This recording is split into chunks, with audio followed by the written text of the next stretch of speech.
Tom and me found the money that the robbers hid in the cave, and it made us rich. We got $6,000 apiece, all gold. It was an awful sight of money when it was piled up.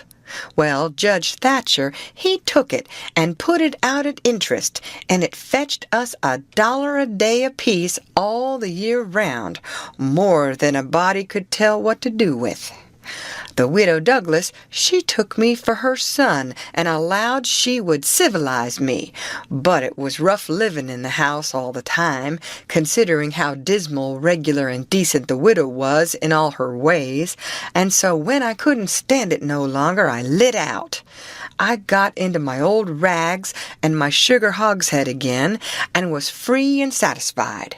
But Tom Sawyer, he hunted me up and said he was going to start a band of robbers, and I might join if I would go back to the widow and be respectable. So I went back. The widow, she cried over me and called me a poor lost lamb, and she called me a lot of other names too, but she never meant no harm by it.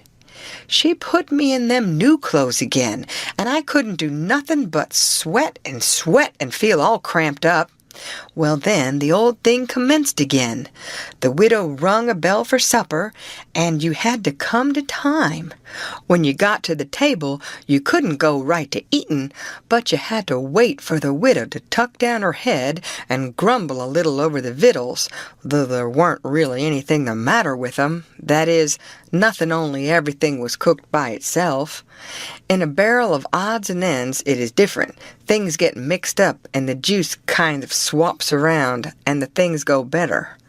After supper, she got out her book and learned me about Moses and the bulrushers, and I was in a sweat to find out all about him. But by and by, she let it out that Moses had been dead a considerable long time, so then I didn't care no more about him, because I don't take no stock in dead people. Pretty soon I wanted to smoke, and asked the widow to let me, but she wouldn't. She said it was a mean practice and wasn't clean, and I must try not to do it any more. That is just the way with some people.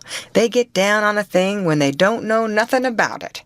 Here she was a-bothering about Moses, which was no kin to her, and no use to anybody, being gone, you see, yet finding a power of fault with me for doing a thing that had some good in it.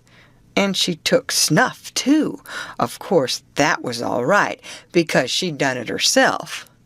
Her sister, Miss Watson, a tolerable slim old maid with goggles on, had just come to live with her, and took a set at me now with a spelling book. She worked me middlin' hard for about an hour, and then the widow made her ease up. I couldn't stood it much longer. Then, for an hour, it was deadly dull, and I was fidgety. Miss Watson would say, "Don't put your feet up there, Huckleberry, and don't scrunch up like that, Huckleberry. Set up straight."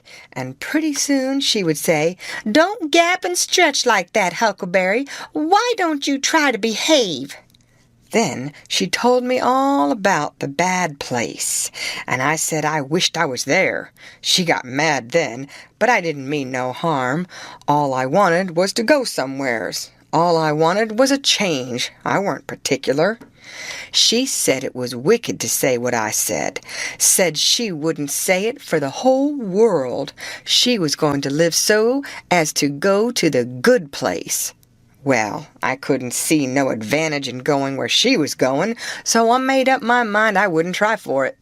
But I never said so, because it would only make trouble and wouldn't do no good. Now, she had got a start, and she went on and told me all about the good place. She said all a body would have to do there was to go around all day long with a harp and sing forever and ever. So I didn't think much of it. But I never said so. I asked her if she reckoned Tom Sawyer would go there, and she said not by a considerable sight. I was glad about that, because I wanted him and me to be together. Miss Watson, she kept pecking at me, and it got tiresome and lonesome. By and by they fetched the niggers in and had prayers, and then everybody was off to bed. I went up to my room with a piece of candle and put it on the table. Then I sat down in a chair by the window and tried to think of something cheerful, but it weren't no use. I felt so lonesome I most wished I was dead. The stars were shining, and the leaves rustled in the woods ever so mournful, and I heard an owl away off hoo-hooing about somebody that was dead, and a whippoorwill and a dog crying about somebody that was going to die, and the wind was trying to whisper something to me, and I couldn't make out what it was, and so it made the cold shivers run over me. Then, away out in the woods, I heard that kind of a sound that a ghost makes when it wants to tell about something that's on its mind and can't make itself understood, and so can't rest easy in its grave, and has to go about that way every night grieving. I got so downhearted and scared, I did wish I had some company. Pretty soon a spider went crawling up my shoulder, and I flipped it off, and it lit in the candle, and before I could budge, it was all shriveled up. I didn't need anybody to tell me that that was an awful bad sign and would fetch me some bad luck, so I was scared and most shook the clothes off of me. I got up and turned around in my tracks 3 times and crossed my breast every time, and then I tied up a little lock of my hair with a thread to keep witches away. But I hadn't no confidence. You do that when you've lost a horseshoe that you found, instead of nailing it up over the door, but I hadn't ever heard anybody say it was any way to keep off bad luck when you'd killed a spider. I sat down again, shaking all over, and got out my pipe for a smoke, for the house was all as still as death now, and so the widow wouldn't know. Well, after a long time, I heard the clock away off in the town go boom, boom, boom, 12 licks, and all still again, stiller than ever. Pretty soon I heard a twig snap down in the dark amongst the trees. Something was a-stirring. I sat still and listened. Directly I could just barely hear a meow, meow. Down there. That was good, says I. Meow, meow, as soft as I could. And then I put out the light and scrambled out the window onto the shed. Then I slipped down to the ground and crawled in among the trees, and sure enough, there was Tom Sawyer waiting for me. We went tiptoeing along a path amongst the trees back towards the end of the widow's garden, stooping down so as the branches wouldn't scrape our heads. When we was passing by the kitchen, I fell over a root and made a noise. We crouched down and laid still. Miss Watson's big nigger named Jim was setting in the kitchen door. We could see him pretty clear because there was a light behind him. He got up and stretched his neck out about a minute, listening. Then he says, "Who dah?" He listened some more. Then he come tiptoeing down and stood right between us. We could have touched him nearly. Well, likely it was minutes and minutes that there weren't a sound, and we all there so close together. There was a place on my ankle that got to itching, but I doesn't scratch it, and then my ear begun to itch, and next my back, right between my shoulders. Seemed like I'd die if I couldn't scratch. Well, I've noticed that thing plenty times since. If you are with the quality, or at a funeral, or trying to go to sleep when you ain't sleepy, if you are anywheres where it won't do for you to scratch, why you will itch all over and upwards of 1,000 places. Pretty soon Jim says, "Say, who was you? Where's you?" Dog my cats if I didn't hear something. Well, I know what I's going to do. I's going to set down here and listen till I hears it again. So he set down on the ground betwixt me and Tom. He leaned his back up against a tree and stretched his legs out till one of them most touched one of mine. My nose begun to itch. It itched till the tears come into my eyes, but I doesn't scratch. Then it begun to itch on the inside. Then I got to itching underneath. I didn't know how I was going to set still. This miserableness went on as much as 6 or 7 minutes, but it seemed a sight longer than that. I was itching in 11 different places now. I reckoned I couldn't stand it more'n a minute longer, but I set my teeth hard and got ready to try. Just then, Jim begun to breathe heavy. Next, he begun to snore. And then I was pretty soon comfortable again. Tom, he made a sign to me, kind of a little noise with his mouth, and we went creeping away on our hands and knees. When we was 10 foot off, Tom whispered to me and wanted to tie Jim to the tree for fun. But I said no. He might wake and make a disturbance, and then they'd find out I weren't in. Then Tom said he hadn't got candles enough, and he would slip in the kitchen and get some more. I didn't want him to try. I said Jim might wake up and come. But Tom wanted to risk it, so we slid in there and got 3 candles, and Tom laid 5 cents on the table for pay. Then we got out, and I was in a sweat to get away. But nothing would do Tom but he must crawl to where Jim was, on his hands and knees, and play something on him. I waited, and it seemed a good while. Everything was so still and lonesome.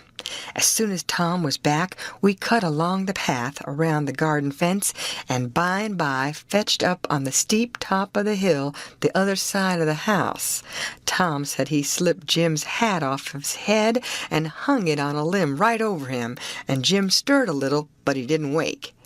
Afterwards, Jim said the witches witched him and put him in a trance and rode him all over the state, and then set him under the trees again and hung his hat on a limb to show who done it. And next time Jim told it, he said they rode him down to New Orleans, and after that, every time he told it, he spread it more and more, till by and by he said they rode him all over the world, and tired him most to death, and his back was all over saddle boils. Jim was monstrous proud about it, and he got so he wouldn't hardly notice the other niggers. Niggers would come miles to hear Jim tell about it, and he was more looked up to than any nigger in that country. Strange niggers would stand with their mouths open and look him all over, same as if he was a wonder. Niggers is always talking about witches in the dark by the kitchen fire, but whenever one was talking and letting on to know all about such things, Jim would happen in and say, "What you know about witches?" And that nigger was corked up and had to take a back seat. Jim always kept that 5 centerpiece round his neck with a string, and said it was a charm the devil gave to him with his own hands, and told him he could cure anybody with it and fetch witches whenever he wanted to just by saying something to it. But he never told what it was he said to it. Niggers would come from all around there and give Jim anything they had just for a sight of that 5-center piece. But they wouldn't touch it because the devil had had his hands on it. Jim was most ruined for a servant because he got stuck up on account of having seen the devil and been rode by witches. Well, when Tom and me got to the edge of the hilltop, we looked away down into the village and could see 3 or 4 lights twinkling, where there was sick folks maybe, and the stars over us was sparkling ever so fine, and down by the village was a river, a whole mile broad and awful still and grand. We went down the hill and found Joe Harper and Ben Rogers and 2 or 3 more of the boys hid in the old tan yard. So we unhitched a skiff and pulled down the river 2.5 miles to the big scar on the hillside and went ashore. We went to a clump of bushes, and Tom made everybody swear to keep the secret, and then showed them a hole in the hill right in the thickest part of the bushes. Then we lit the candles and crawled in on our hands and knees. We went about 200 yards, and then the cave opened up. Tom poked about amongst the passages and pretty soon ducked under a wall where you wouldn't have noticed that there was a hole. We went along a narrow place and got into a kind of room, all damp and sweaty and cold, and there we stopped.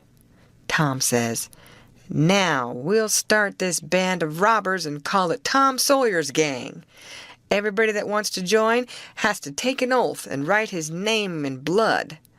Everybody was willing, so Tom got out a sheet of paper that he had wrote the oath on and read it. It swore every boy to stick to the band and never tell any of the secrets, and if anybody done anything to any boy in the band, whichever boy was ordered to kill that person and his family must do it, and he mustn't eat and he mustn't sleep till he had killed them and hacked a cross in their breasts, which was the sign of the band.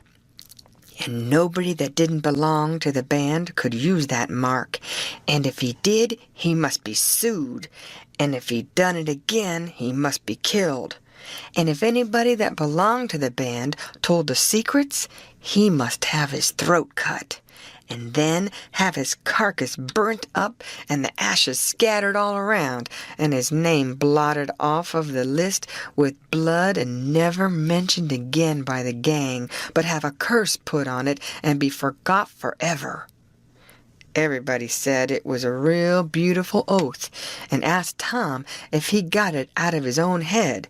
He said some of it, but the rest was out of pirate books and robber books, and every gang that was high-toned had it. Some thought it would be good to kill the families of boys that told the secrets. Tom said it was a good idea, so he took a pencil and wrote it in. Then Ben Rogers says, "Here's Huck Finn. He hain't got no family. What you going to do about him?" "Well, hain't he got a father?" says Tom Sawyer. "Yes, he's got a father, but you can't never find him these days. He used to lay drunk with the hogs in the tanyard, but he hain't been seen in these parts for a year or more."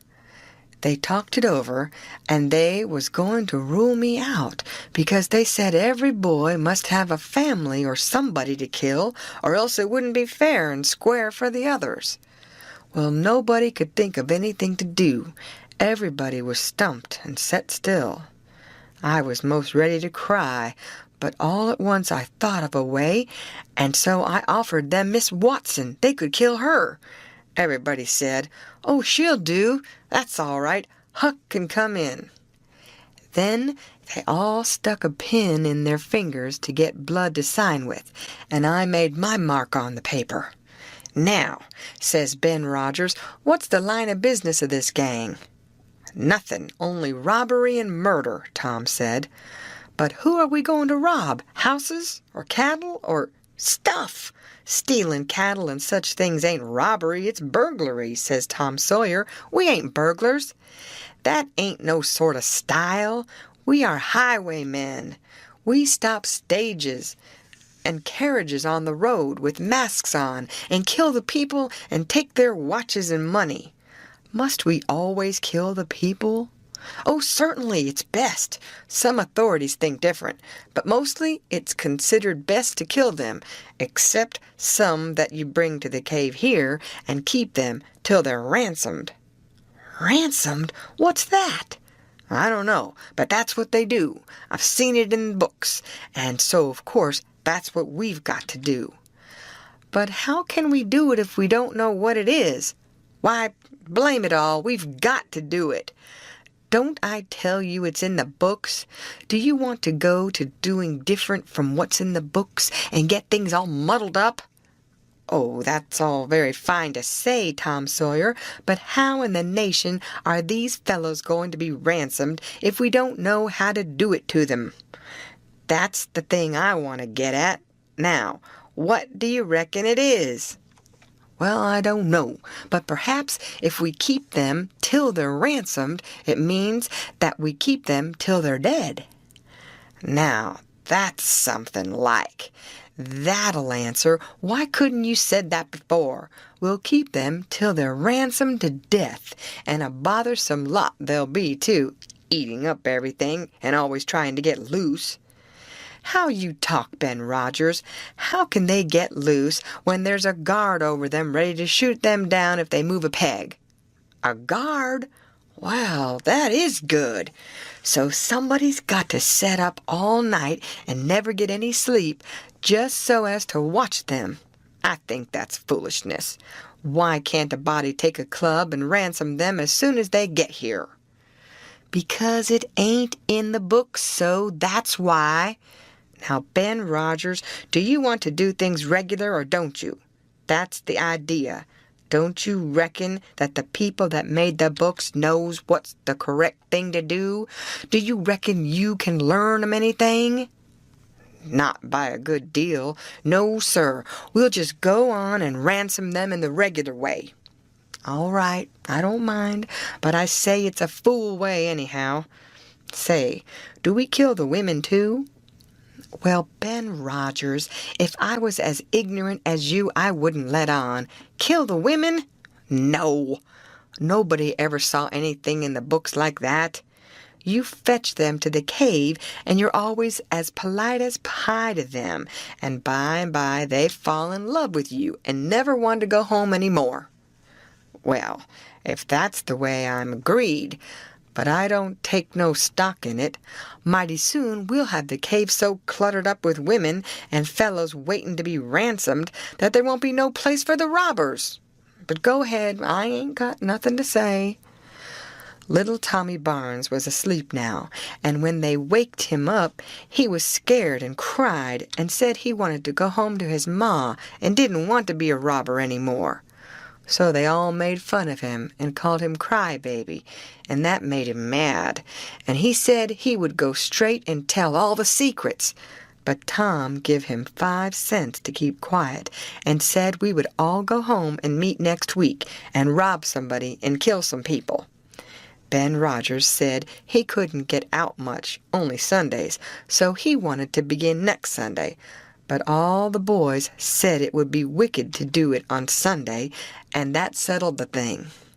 They agreed to get together and fix a day as soon as they could, and then we elected Tom Sawyer first captain, and Joe Harper second captain of the gang, and so started home. I clumb up the shed and crept into my window just before day was breaking. My new clothes was all greased up and clayey, and I was dog-tired. Well, I got a good going over in the morning from old Miss Watson on account of my clothes, but the widow, she didn't scold, but only cleaned off the grease and clay and looked so sorry that I thought I would behave a while if I could. Then Miss Watson, she took me in the closet and prayed, but nothing come of it. She told me to pray every day, and whatever I asked for, I would get it. But it weren't so. I tried it. Once I got a fish line, but no hooks. It weren't any good to me without hooks.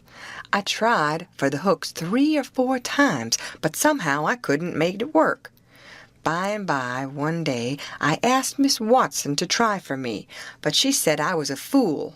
She never told me why, and I couldn't make it out no way. I sat down one time back in the woods and had a long think about it.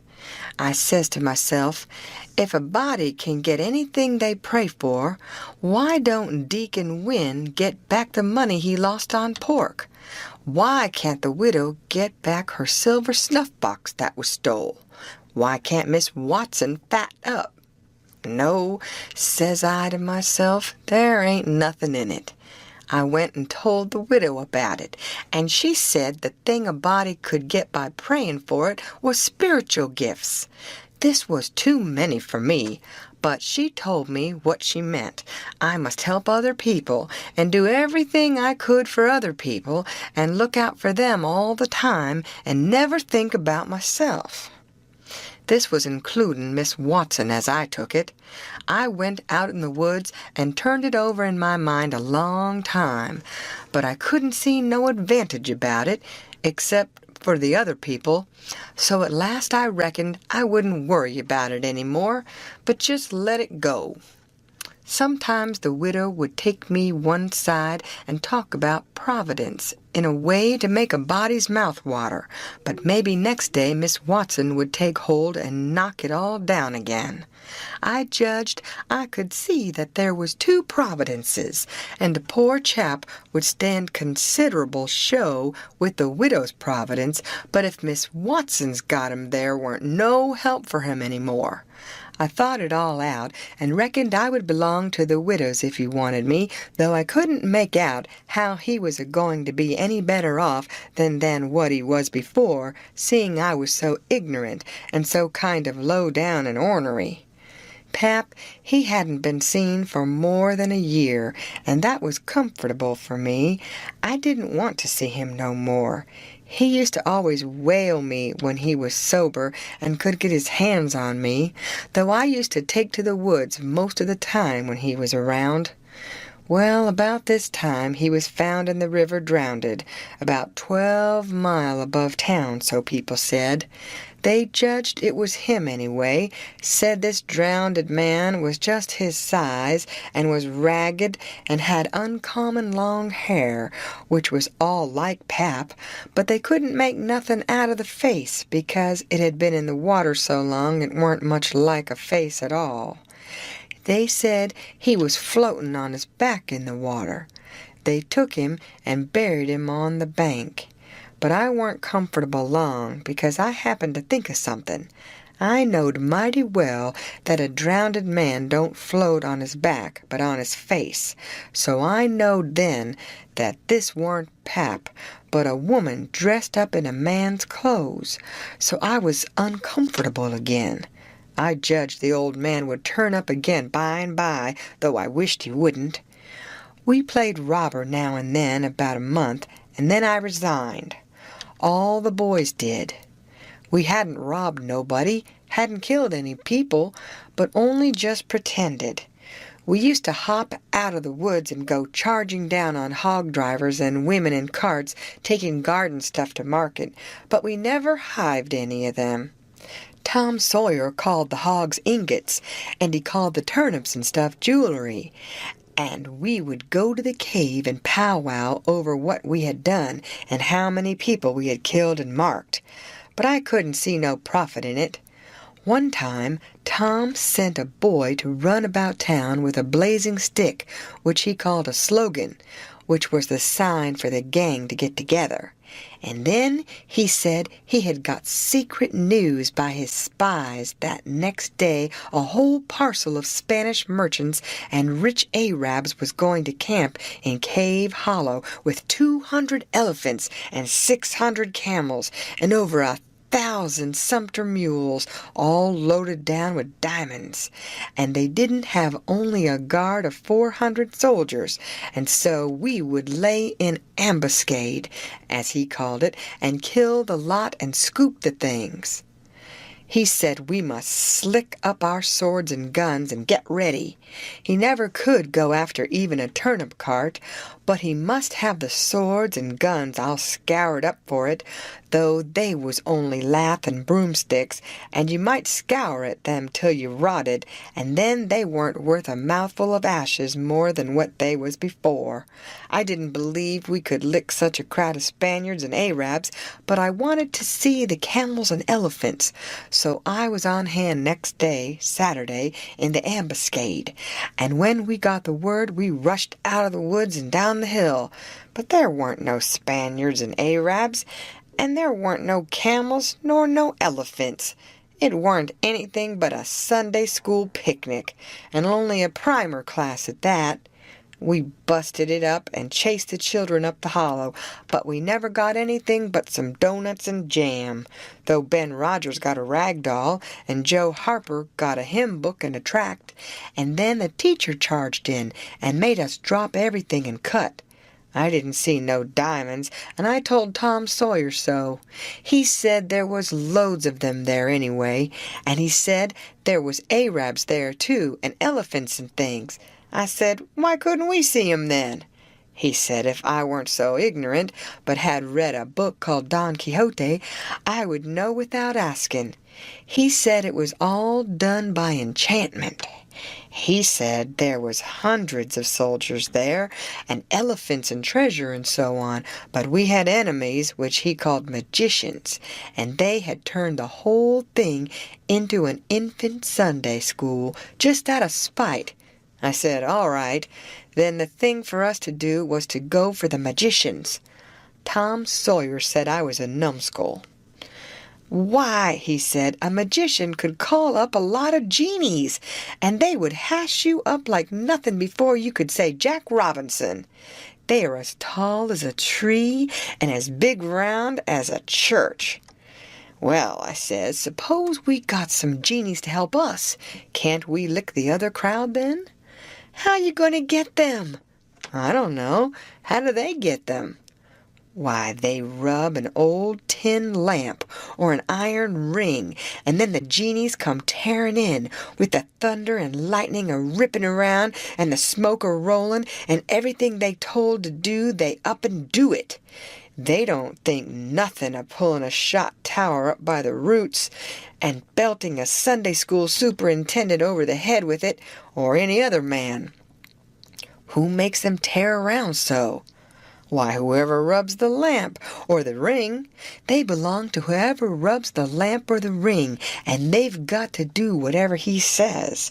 If he tells them to build a palace 40 miles long out of diamonds and fill it full of chewing gum or whatever you want, and fetch an emperor's daughter from China for you to marry, they've got to do it. And they've got to do it before sunup next morning, too. And more, they've got to waltz that palace around over the country wherever you want it. You understand? Well, says I think they are a pack of flatheads for not keeping the palace themselves, 'stead of fooling them away like that.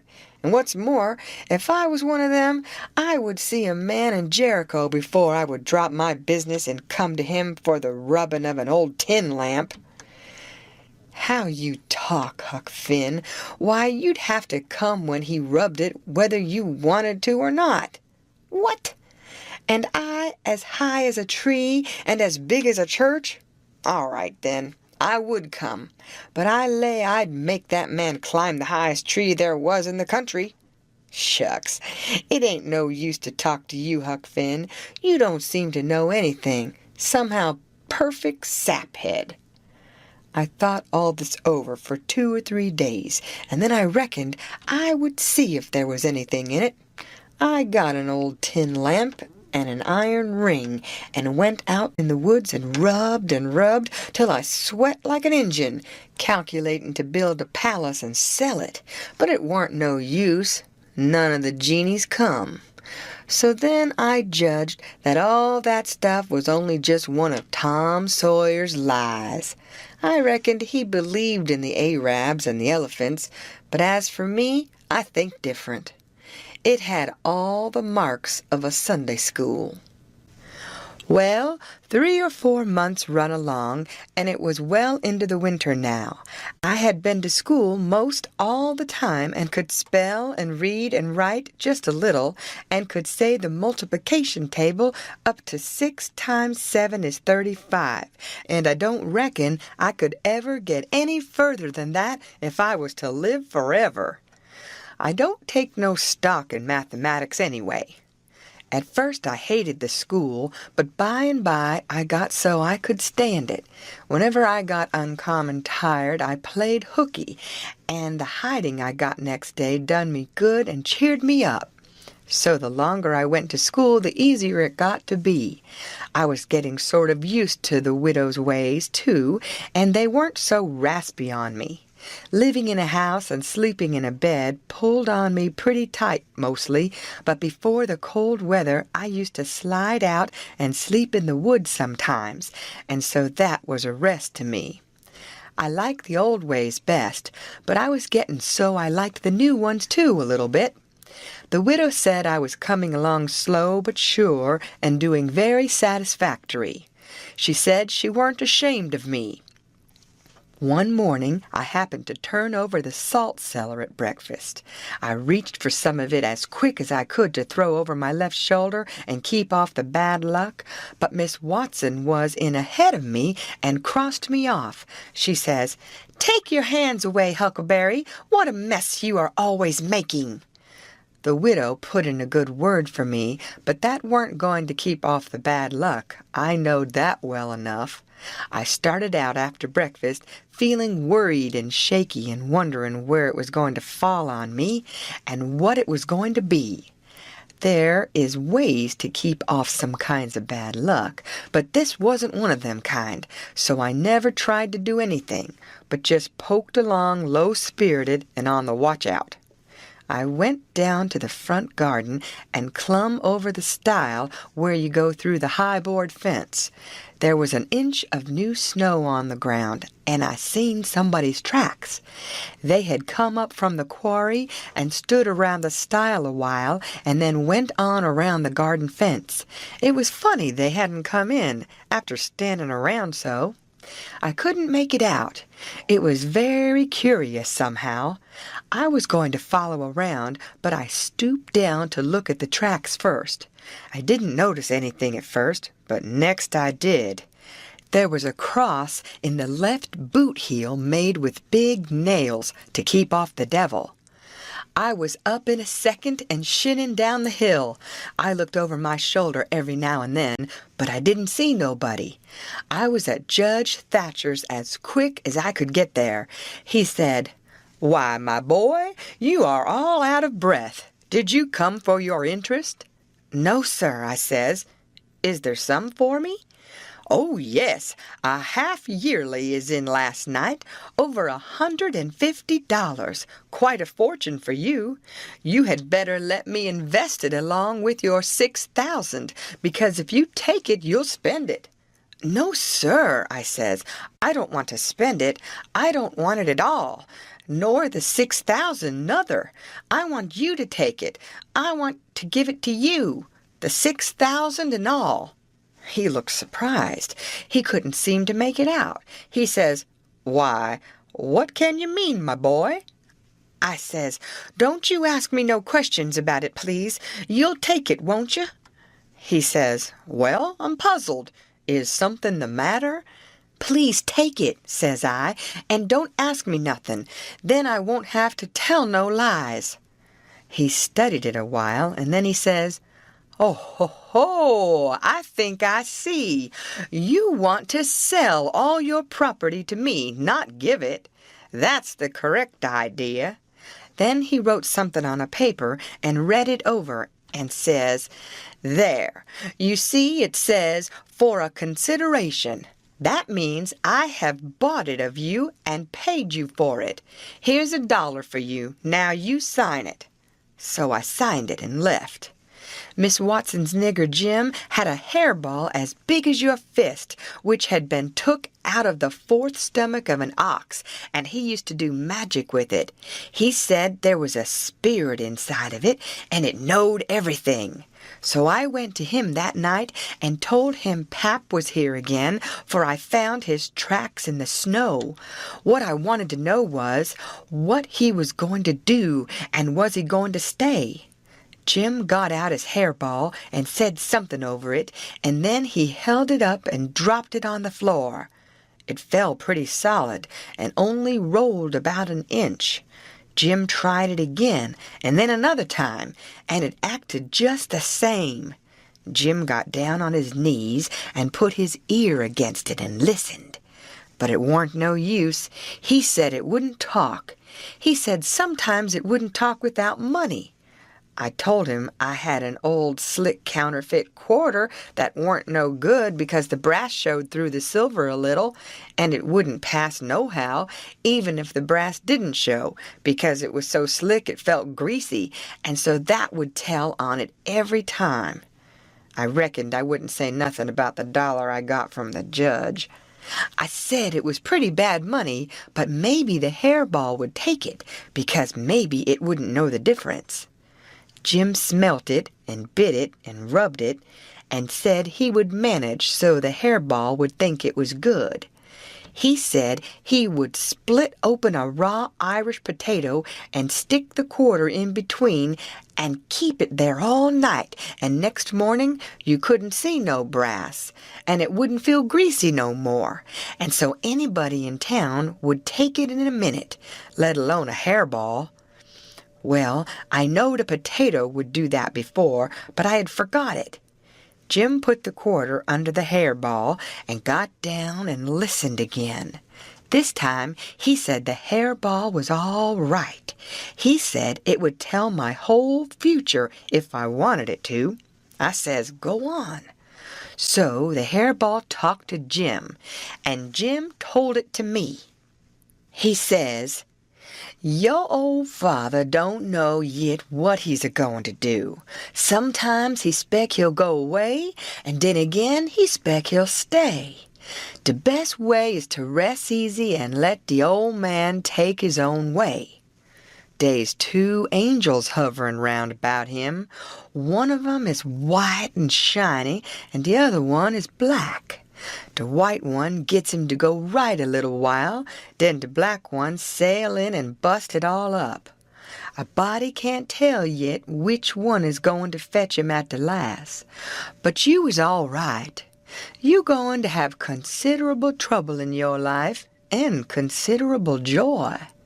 Sometimes you going to get hurt, and sometimes you're going to get sick, but every time you's going to get well again.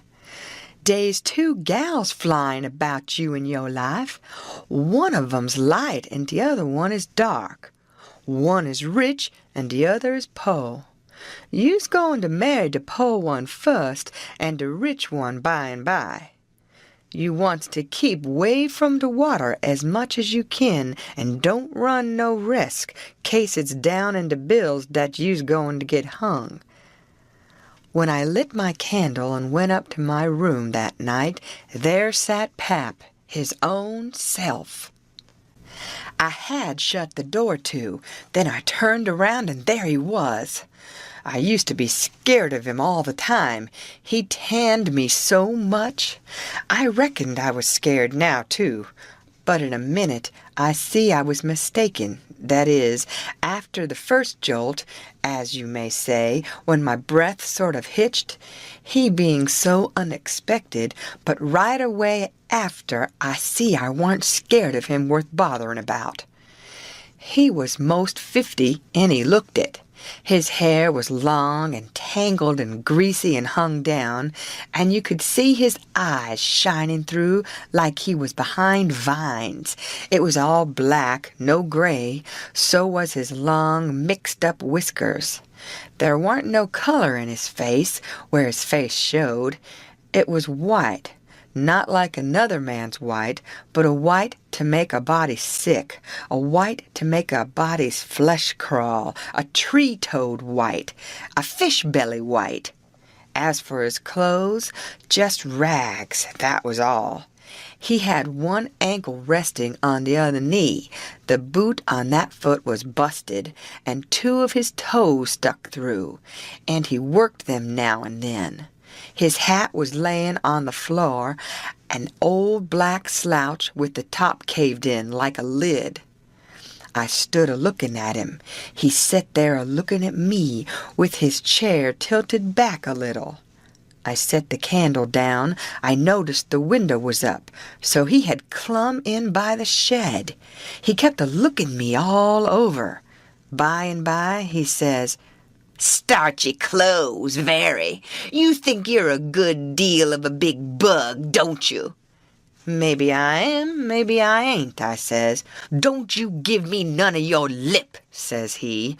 "You've put on considerable many frills since I've been away. I'll take you down a peg before I get done with you. You're educated, too, they say, can read and write. You think you're better'n your father now, don't you, because he can't? I'll take it out of you. Who told you you might meddle with such highfalutin and foolishness, hey?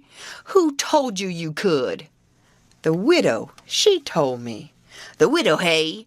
And who told the widow she could put in her shovel about a thing that ain't none of her business?"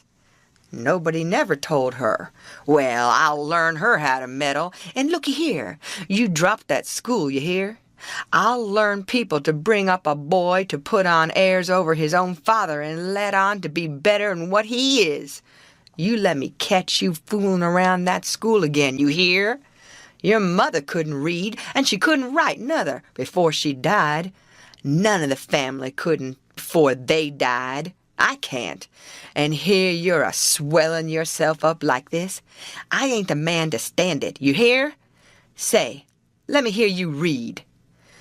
I took up a book and begun something about General Washington and the wars. When I'd read about a half a minute, he fetched the book a whack with his hand and knocked it across the house. He says, "It's so! You can do it! I had my doubts when you told me. Now looky here. You stop that putting on frills. I won't have it. I'll lay for you, my smarty, and if I catch you about that school, I'll tan you good. First you know, you'll get religion too. I never see such a son." He took up a little blue and yellow picture of some cows and a boy and says, "What's this?" "It's something they give me for learning my lessons good." He tore it up and says, "I'll give you something better. I'll give you a cowhide." He sat there a-mumbling and a-growling a minute, and then he says, "Ain't you a sweet-scented dandy, though? A bed and bedclothes and a looking-glass and a piece of carpet on the floor, and your own father got to sleep with the hogs in the tan-yard. I never see such a son. I bet I'll take some of these frills out of you before I'm done with you. Why, there ain't no end to your airs. They say you're rich. Hey, how's that?" "They lie, that's how." "Looky here, mind how you talk to me. I'm a-standing about all I can stand now, so don't give me no sass. I've been in town 2 days, and I hain't heard nothing but about you being rich. I heard about it away down the river, too. That's why I come. You get me that money tomorrow. I want it." "I ain't got no money." "That's a lie. Judge Thatcher's got it. You get it. I want it." "I ain't got no money, I tell you. You ask Judge Thatcher. He'll tell you the same." "All right, I'll ask him. And I'll make him pungle, too, or I'll know the reason why. Say, how much you got in your pocket? I want it." "I hain't got only $1, and I want that too." "It don't make no difference what you want it for. You just shell it out." He took it and bit it to see if it was good, and then he said he was going downtown to get some whiskey. Said he hadn't had a drink all day. When he had got out on the shed, he put his head in again and cussed me for putting on frills and trying to be better than him. And when I reckoned he was gone, he came back and put his head in again and told me to mind about that school because he was going to lay for me and lick me if I didn't drop that. Next day, he was drunk, and he went to Judge Thatcher's and bully-ragged him and tried to make him give up the money, but he couldn't. And then he swore he'd make the law force him. The judge and the widow went to law to get the court to take me away from him and let one of them be my guardian. But it was a new judge that had just come, and he didn't know the old man. So he said courts mustn't interfere and separate families if they could help it. Said he'd rather not take a child away from its father. So Judge Thatcher and the widow had to quit on the business. That pleased the old man till he couldn't rest. He said he'd cowhide me till I was black and blue if I didn't raise some money for him. I borrowed $3 from Judge Thatcher, and Pap took it and got drunk, and went to blowing around and cussing and whooping and carrying on, and he kept it up all over town with a tin pan till most midnight. Then they jailed him, and next day they had him before court and jailed him again for a week. But he said he was satisfied, said he was boss of his son, and he'd make it warm for him. When he got out, the new judge said he was a-going to make a man of him. So he took him to his own house and dressed him up clean and nice and had him to breakfast and dinner and supper with the family and was just old pie to him, so to speak.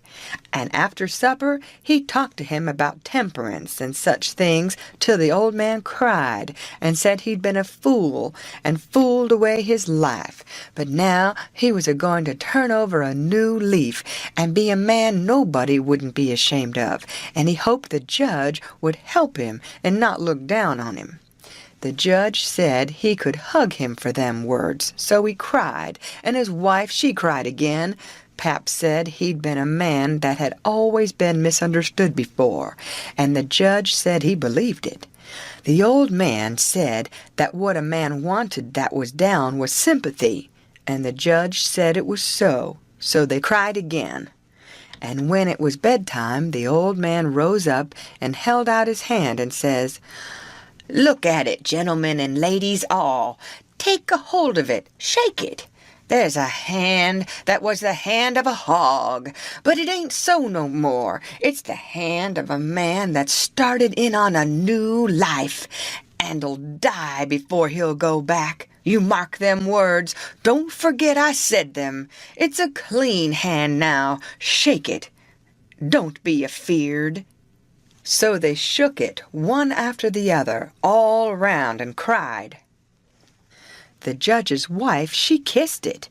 Then the old man, he signed a pledge, made his mark. The judge said it was the holiest time on record, or something like that.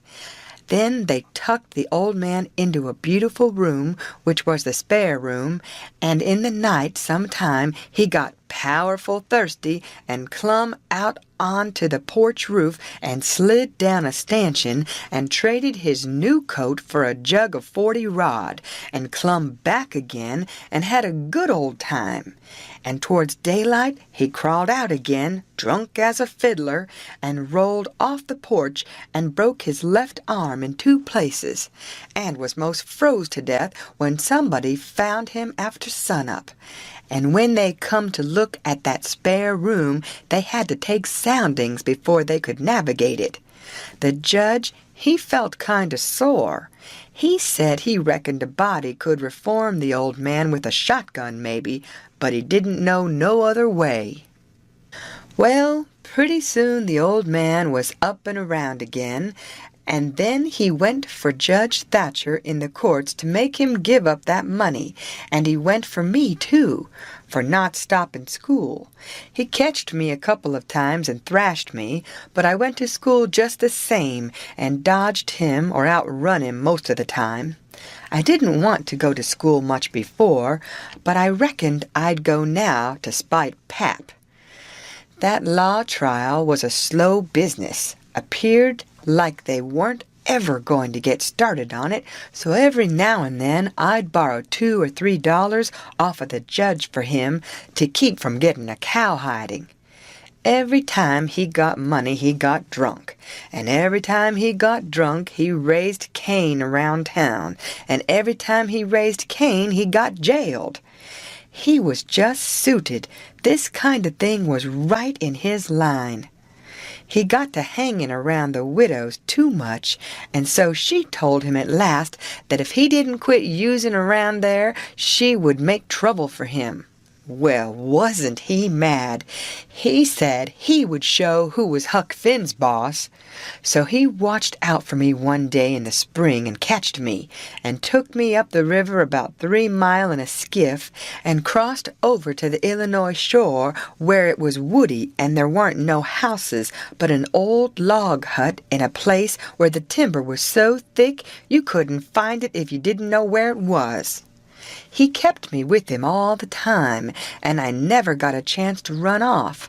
We lived in that old cabin, and he always locked the door and put the key under his head nights. He had a gun, which he had stole, I reckon, and we fished and hunted, and that was what we lived on. Every little while he locked me in and went down to the store 3 miles to the ferry and traded fish and game for whiskey and fetched it home and got drunk and had a good time and licked me. The widow, she found out where I was by and by, and she sent a man over to try to get hold of me, but Pap drove him off with the gun, and it warn't long after that till I was used to being where I was and liked it, all but the cowhide part. It was kind of lazy and jolly, layin' off comfortable all day, smoking and fishing, and no books nor study. 2 months or more run along, and my clothes got to be all rags and dirt, and I didn't see how I'd ever got to like it so well at the widow's, where you had to wash and eat on a plate and comb up and go to bed and get up regular and be forever bothering over a book and have old Miss Watson pecking at you all the time. I didn't want to go back no more. I had stopped cussin' because the widow didn't like it, but now I took to it again because Pap hadn't no objections. It was pretty good times up in the woods there, take it all around. But by and by Pap got too handy with his hickory, and I couldn't stand it. I was all over welts. He got to going away so much, too, and locking me in. Once he locked me in and was gone 3 days. It was dreadful lonesome. I judged he had got drowned, and I wasn't ever going to get out any more. I was scared. I made up my mind I would fix up some ways to leave there. I had tried to get out of that cabin many a time, but I couldn't find no way. There warn't a window to it big enough for a dog to get through. I couldn't get up the chimbley. It was too narrow. The door was thick, solid oak slabs. Pap was pretty careful not to leave a knife or anything in the cabin when he was away. I reckon I had hunted the place over as much as 100 times. Well, I was most all the time at it, because it was about the only way to put in the time. But this time I found something at last. I found an old rusty wood saw without any handle. It was laid in between a rafter and the clapboards of the roof. I greased it up and went to work. There was an old horse blanket nailed against the logs at the far end of the cabin behind the table to keep the wind from blowing through the chinks and putting the candle out. I got under the table and raised the blanket and went to work to saw a section of the big bottom log out, big enough to let me through. Well, it was a good long job, but I was getting towards the end of it when I heard Pap's gun in the woods. I got rid of the signs of my work and dropped the blanket and hid my saw, and pretty soon Pap come in. Pap warn't in a good humor, so he was his natural self. He said he was downtown and everything was going wrong. His lawyer said he reckoned he would win his lawsuit and get the money if they ever got started on the trial. But then there was ways to put it off a long time, and Judge Thatcher knowed how to do it. And he said people allowed there be any trial to get me away from him and give me to the widow for my guardian, and they guessed it would win this time. This shook me up considerable, because I didn't want to go back to the widow's any more and be so cramped up and civilized, as they called it.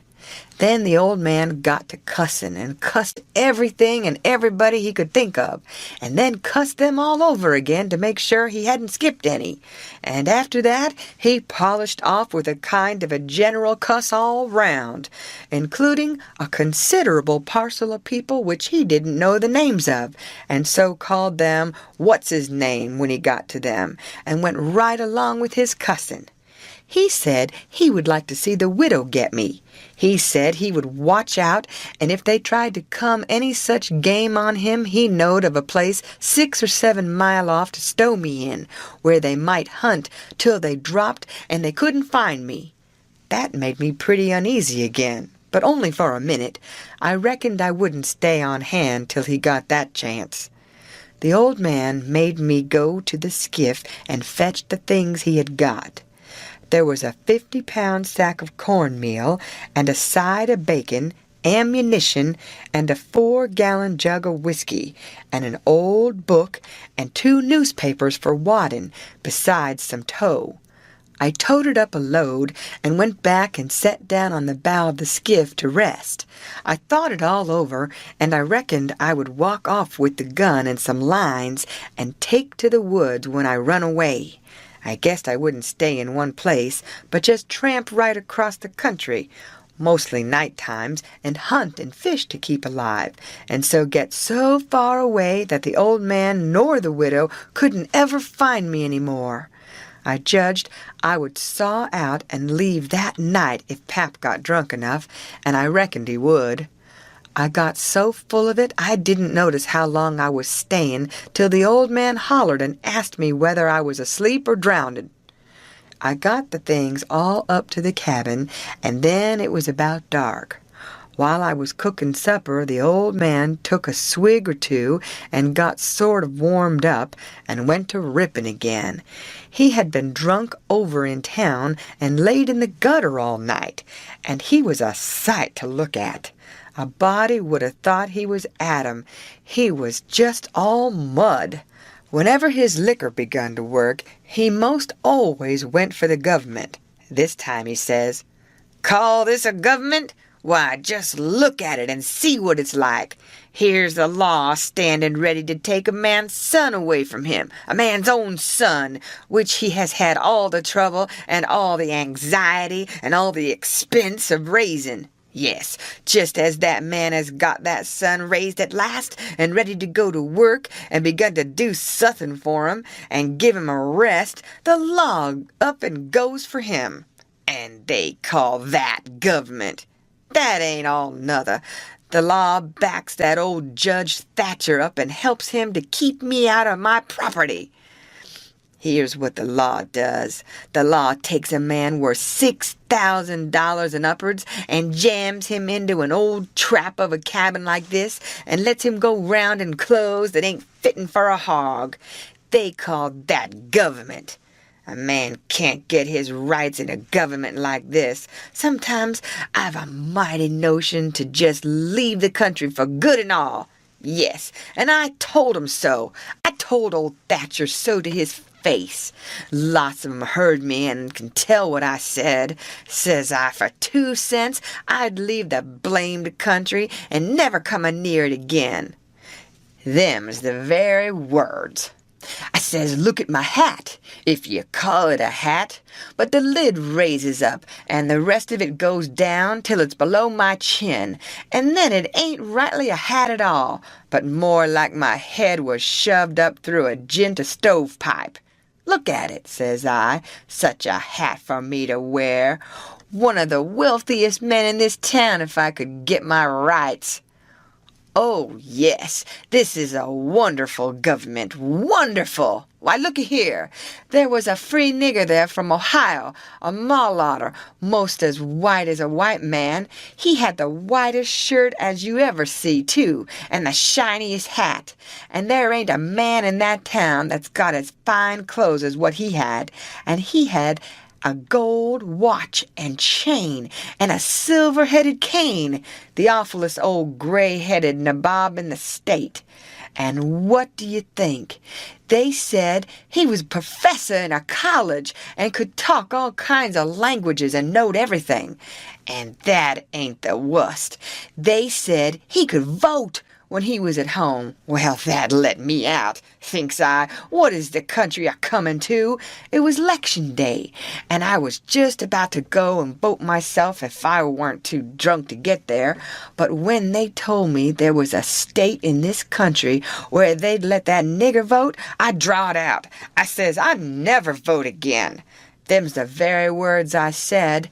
They all heard me, and the country may rot for all me. I'll never vote again as long as I live. And to see the cool way of that nigger, why, he wouldn't have given me the road if I hadn't shoved him out of the way. I says to the people, why ain't this nigger put up at auction and sold? That's what I want to know. And what do you reckon they said? Why, they said he couldn't be sold till he'd been in the state 6 months, and he hadn't been there that long yet. There now, that's a specimen. They call that a government that can't sell a free nigger till he's been in the state 6 months. Here's a government that calls itself a government and lets on to be a government and thinks it is a government and yet's got to set stock still for a whole 6 months before it can take a hold of a prowling, thieving, infernal, white-shirted free nigger and... Pap was a-goin' on, so he never noticed where his old limber legs was taking him to. So he went head over heels over the tub of salt pork and barked both shins, and the rest of his speech was all the hottest kind of language, mostly hove at the nigger and the government, though he give the tub some too all along here and there. He hopped around the cabin considerable, first on one leg and then on the other, holding first one shin and then the other one. And at last he let out with his left foot all of a sudden and fetched the tub a rattling kick. But it weren't good judgment, because that was the boot that had a couple of his toes leaking out of the front end of it.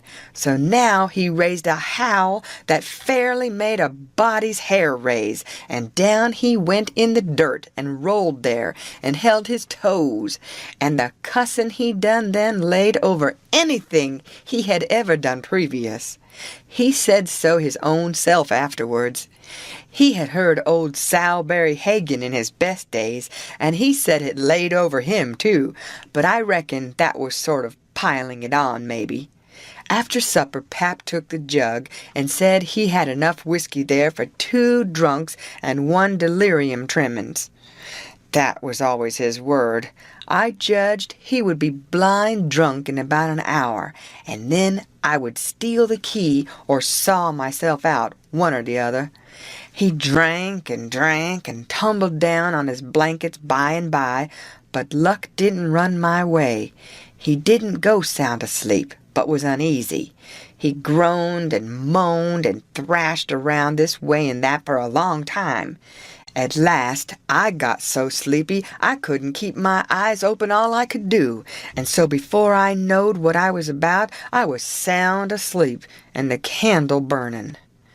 I don't know how long I was asleep, but all of a sudden there was an awful scream and I was up. There was Pap looking wild and skipping around every which way and yelling about snakes. He said they was crawling up his legs, and then he would give a jump and scream and say one had bit him on the cheek, but I couldn't see no snakes. He started and run round and round the cabin, hollering, "Take him off! Take him off! He's biting me on the neck!" I never see a man look so wild in the eyes. Pretty soon he was all fagged out and fell down panting. Then he rolled over and over wonderful fast, kicking things every which way, and striking and grabbing at the air with his hands, and screaming and saying there was devils a hold of him. He wore out by and by, and laid still a while, moaning. Then he laid stiller, and didn't make a sound. I could hear the owls and the wolves away off in the woods, and it seemed terrible still. He was laying over by the corner. By and by he raised up part way and listened, with his head to one side. He says very low, "Tramp, tramp, tramp. That's the dead. Tramp, tramp, tramp. They're coming after me, but I won't go. Oh, they're here. Don't touch me. Don't. Hands off. They're cold. Let go. Oh, let a poor devil alone." Then he went down on all fours and crawled off, begging them to let him alone, and he rolled himself up in his blanket and wallowed in under the old pine table, still a-begging, and then he went to crying. I could hear him through the blanket. By and by he rolled out and jumped up on his feet looking wild, and he see me and he went for me. He chased me round and round the place with a clasp knife, calling me the angel of death, and saying he would kill me. And then I couldn't come for him no more. I begged and told him I was only Huck. But he laughed such a screechy laugh, and roared and cussed, and kept on chasing me up. Once, when I turned short and dodged under his arm, he made a grab and got me by the jacket between my shoulders, and I thought I was gone. But I slid out of the jacket quick as lightning and saved myself. Pretty soon he was all tired out and dropped down with his back against the door and said he would rest a minute and then kill me. He put his knife under him and said he would sleep and get strong, and then he would see who was who. So he dozed off pretty soon. By and by I got the old split-bottom chair and clumb up as easy as I could, not to make any noise, and got down the gun. I slipped the ramrod down it to make sure it was loaded. Then I laid it across the turnip barrel, pointed towards Pap, and sat down behind it to wait for him to stir. And how slow and still the time did drag along.